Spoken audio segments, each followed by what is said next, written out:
dnešním videu si ukážeme manuální kalibraci detektoru Senko Duo Tracer. Stiskem tlačítka vstoupíme do menu detektoru a dalšími krátkými stisky přejdeme na možnost kalibrace čerstvým vzduchem. Dlouhým stiskem potvrdíme a necháme proběhnout 10vteřinovou sekvenci.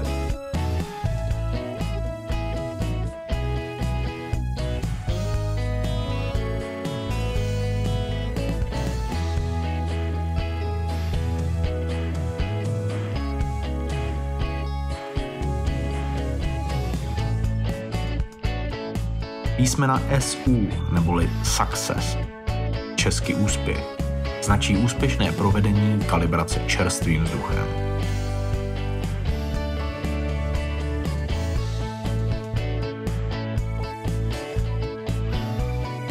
Použijeme příslušnou kalibrační láhev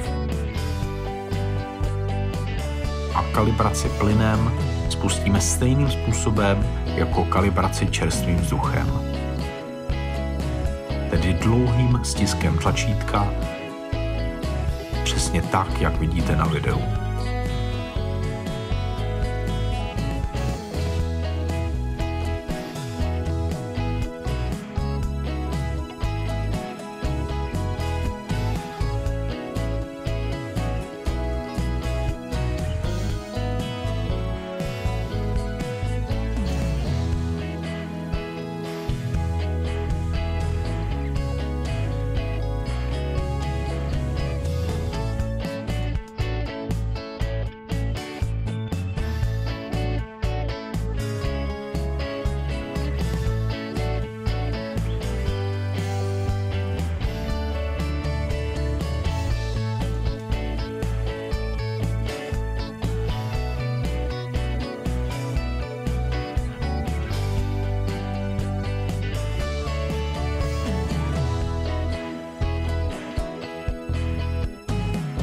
Po ukončení kalibrační sekvence necháme detektor několik minut odvětrat.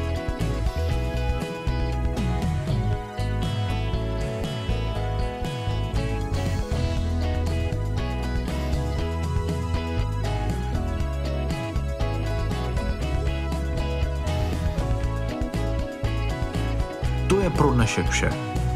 Více informací naleznete v popisku pod tímto videem nebo na našich webových stránkách www.detektory-plynu.cz.